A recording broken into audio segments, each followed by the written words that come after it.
Hey Bears, welcome to the Bears Kitchen. As always, your campus chef Joe Pina here. We are so excited to have a great day today in the kitchen. We're going to be making something absolutely delicious, something that I love to have, and I know that my special guests, I think, love too. They don't need much introduction. They are great people. You always see them around campus. They're here, they are everywhere. My friends here, Fred and Carrie Clark, please welcome aboard to the Bears Kitchen. Thank you very much, Chef Joe. It's an honor and a privilege to be here. I'm Fred Clark, the president of Bridgewater State University, class of 1983.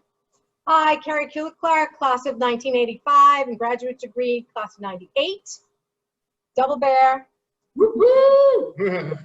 That is so awesome. I am so happy that you guys are here today. We're going to be cooking something, a little something near and dear, street tacos. We love them. They are delicious. Jazz hands every time. They're delicious. We're going to kind of get right into the recipe so that we can get this moving and we can taste them here and you at home can know how to make them as well. So What are we making, Joe? Go. We're going to get a little bit of oil in our pan. Oh boy, the street taco jazz hands. In the pan, right?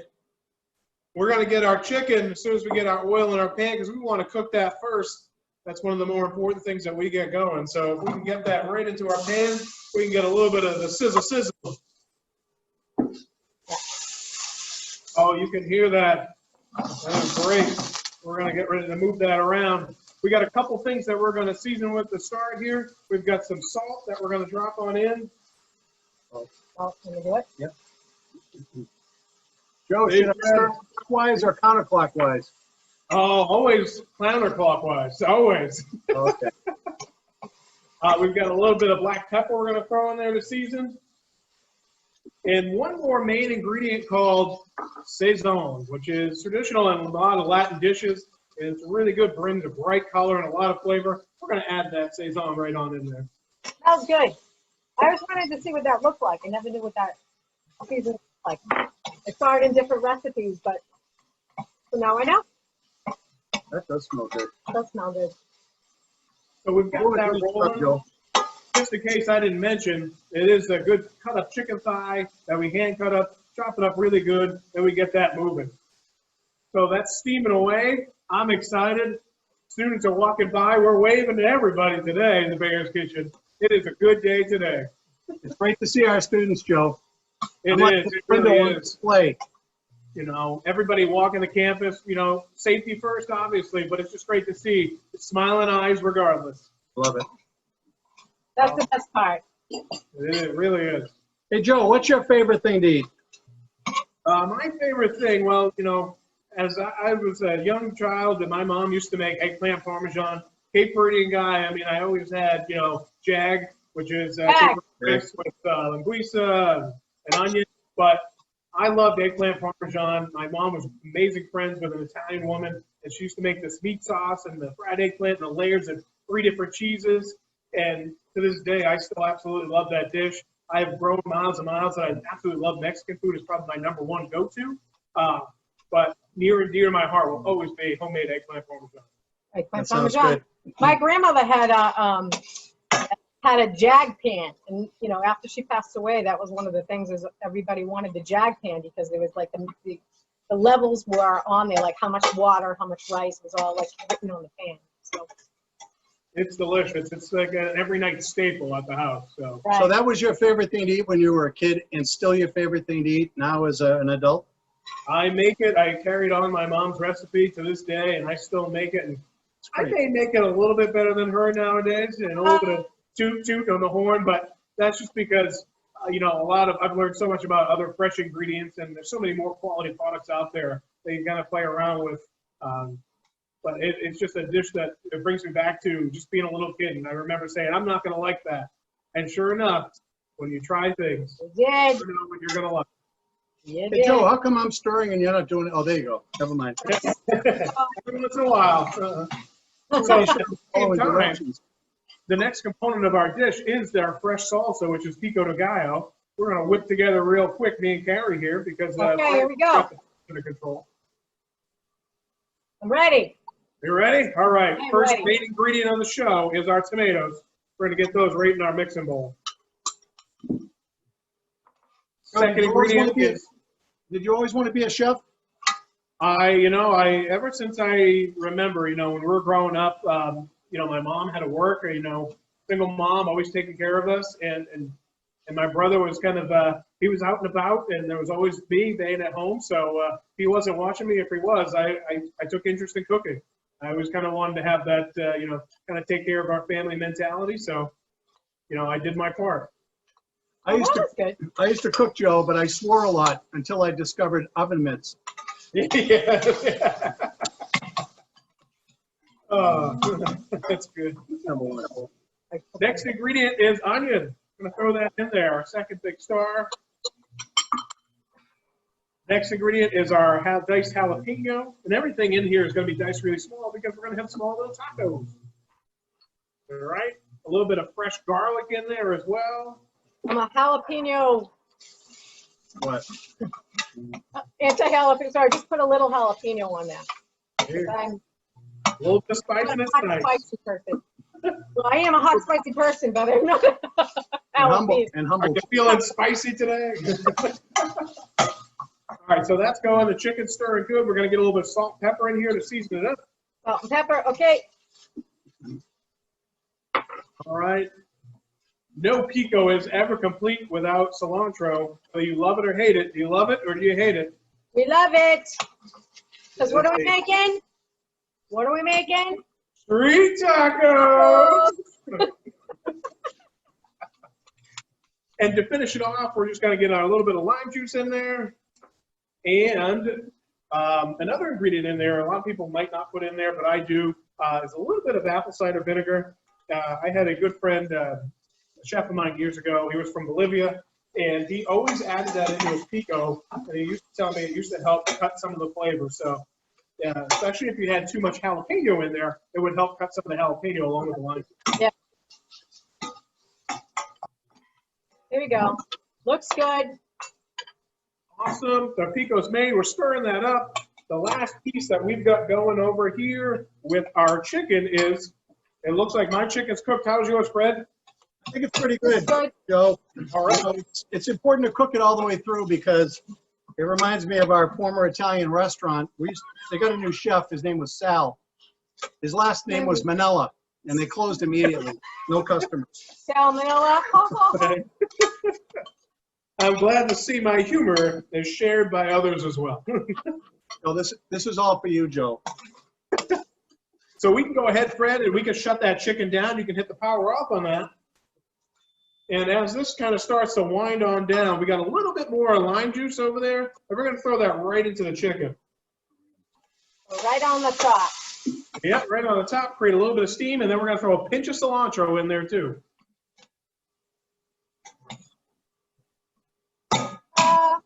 You can kind of smell that coming off the pan. It's got a lot of flavor. It's got the lime happening, the sazon. It's got cilantro. And you know what? It's all going to be part of our main dish of street tacos.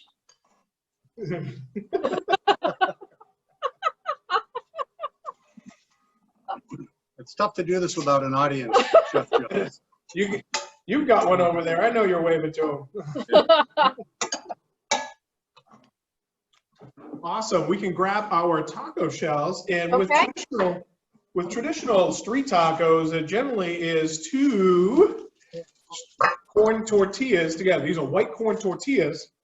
We get them all nice and warm. We keep them in foil, and then we get them ready in our little taco holder here. Can I ask you a question, Joe? You may ask me anything. Do you know about pasta and water's relationship? About who? Pasta and water's relationship? It seems wet. Rain. Like this 24/7 in my house, Joe. This is it. I'll be performing all week. Yes. Be here. I wanted to be a chef too, but she kept taking things from the kitchen. It was a whisk she was willing to take. Oh. Well, that was it. I forgot that was a joke. Thank God these are recording because I can go back and use these as well. This is going to be good. A long list, Joe. We have a long, yeah. But we only have 20 minutes. So we've got white corn tortillas, your traditional street tacos doubled together. Wait, Now, are you love flour tortillas or do you like corn tortillas? Or do you like all? you like both? Both, truly. That is good. My son absolutely loves corn tortillas, and he knows I love flour tortillas. So, So you get regardless, right. they're going to be delicious.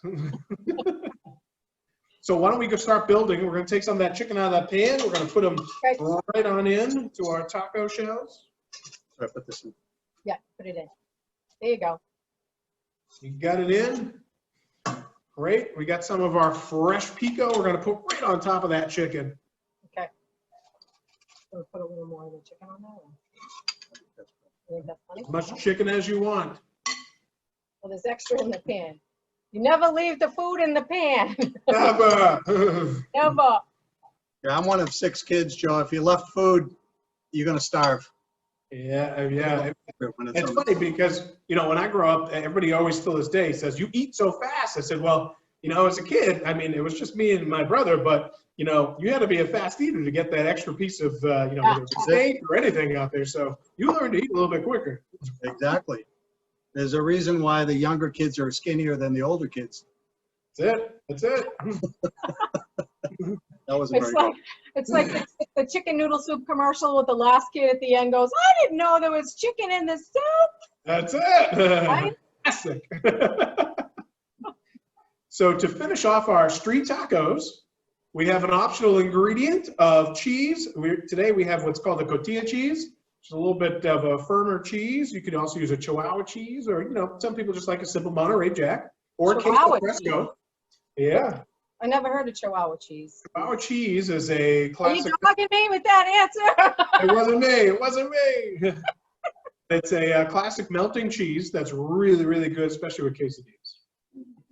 Yeah, she's pretty rough. So we got our tacos here. They're all wrapped up. They're ready to go. Are you ready to take a bite out of prime? That's good. I've got a plate. Oh, sorry. Thank you. How'd yours come out? Mine looks delicious. I'm excited about it. Ours looks a little better for some reason, Joe. I hope so. Do you Make sure you hold it from the bottom. Yeah, good tip. Should have said that earlier. Are these corn tortillas? Yes. Yeah, Yeah. get the whole corn. Oh, hold on. Should we take a bite? Please do. You're my guest. Go ahead first. Okay. That's delicious. It's really good. Oh, that is good. Mm-hmm. I think corn tortillas are much better than flour. It just has so much more flavor. It really does have a lot of flavor. Keep Very writing. predominant. That's good. I was fine with that. So, I love these tacos. I mean, like I said, I'm a flour tortilla guy, but I do enjoy the corn ones as well. And what the great thing about what we just did here is that available soon, believe it or not, these type of tacos are going to be available on campus just about every single day as we unveil the fact that we are going to be having a food truck here on campus that we're so excited about. We know that a lot of our students here have been missing our Crimson, and we miss having Crimson open too every single day. The biggest station there on the daily was the Global Station. We started last year with our Mexican fare, where, with our burritos, our tacos, our quesadillas, with all fresh ground cheese and all the fresh pico, all the fresh sauces, the fresh avocado that we made. And we're so excited that we're going to be able to bring these dishes back onto campus up in the next coming weeks. It's really going to be exciting for us and for our students. That'd be great. I have a question for you. Yes. So, Chef Joe, I heard this thing, I don't know if it's true, that you got kicked out of the secret cooking society. I did. The rumor was that you spilled the beans. I did. Sounds like a scandal, Joe. Probably some guy named Frank that tossed him out. There's always Frankie. Yeah. Sorry, Joe. Sorry, Joe. We're interrupting the rhythm of your show. It's all right. I'm just happy to have you here. This is so great.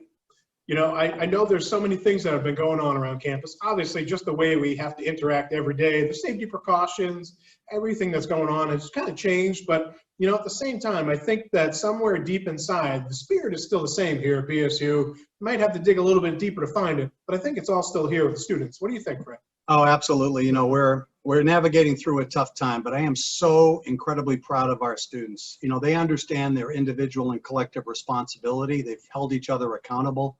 That's what it's going to take for us to stay safe on this campus. We have 1,400 students on campus, and of course, all of our other students are learning remotely. Everybody's doing fine.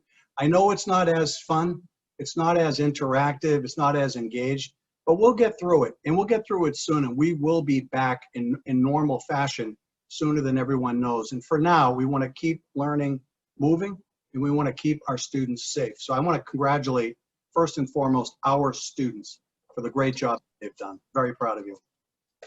Kudos, kudos, kudos.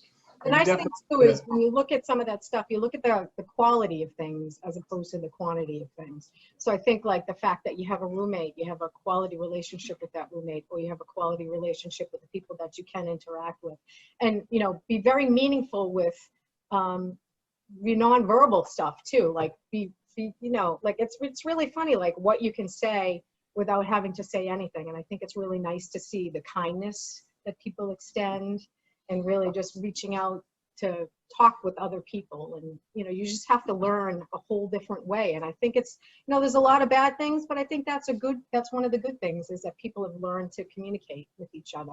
And, the power, I always say the power of one, because the power of one person to change the dynamic, to change the view for that one person. And you can be a superhero for one, doesn't have to be for everybody, but that one person that you change will benefit all. It's like the ripple in the pond effect, I totally agree. I mean, it kind of brings us back to a little bit of time that was just a little bit different, I mean, the way we've kind of progressed over, definitely the last 30 years with technology, have kind of changed a lot of things in the way, kind of the behaviors that we've had to go through. And I know, Carrie, that you work a lot with, the alumni, your president, and, where does it stand with the campus, with the alumni and things that are happening on that side of the fence? The nice thing about the Alumni Association is that all of you out there will be an alumni soon. And it's really, it's incumbent upon you, you have an obligation to look ahead of you for where you're going, and then look behind you and pull the person up that's behind you. Like, as I always say, hold doors open.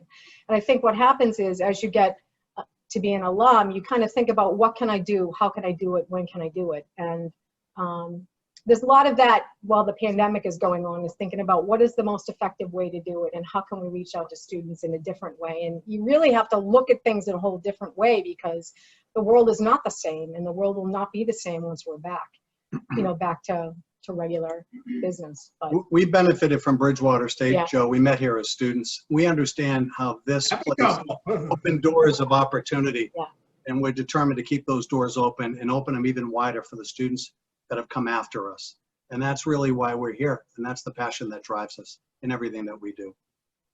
No, and Fred, I mean, I've been here as the campus chef for 2 years, and I see that every day ever since I've gotten here.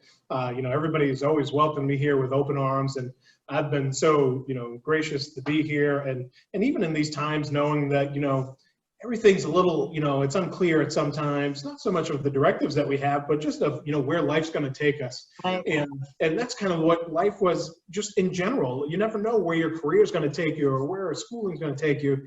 And just being able to be here and feel good about coming here every day, feel safe coming here every day, and knowing that everybody has the same vested interest is so important on where we're going with things here. And I can't commend both of you enough on the great job that you've done to make, not only myself, but everybody here at Bridgewater Dining feel great. I'm sure our students and faculty, staff, everybody, who's working remotely or here has just got to feel really great about where things are here at Bridgewater. It's like a family, Joe. We take care of each other. We see each other through, and we know that we'll be here on the other side of this. And it's our responsibility to just make sure that we're there to support each other. And we will be here on the other side of it. And everyone will be okay. And this place will rally around each other. That's what we've done for 180 years, and that's what we'll continue to do. By the way, I do want to say thank you, because you have a couple of people supporting us here, Christine and Bailey. I want to have them come up and just take a bow because no one will ever do this, and I can order them. I think I can. I just want to thank them. They've been making us look so good from behind the scenes, Bailey and Christine. Take a bow. Oh, okay. They're going to help us with these tacos, too. They could definitely help eating these tacos. They are delicious. Another great recipe here in the Bears Kitchen. Fred and Carrie, I can't thank you guys enough for stopping by, and it's an honor to have been able to cook with you today. Thank you so much. But what did we cook? Street tacos. See you later. So Bears, as always, it's been great. Keep on keeping on. Be good, be well, be good. And a little bit of words from Fred Clark. Hey, we got this. We got this. I got this. Take care, Bears. Go Bears. Go Bears.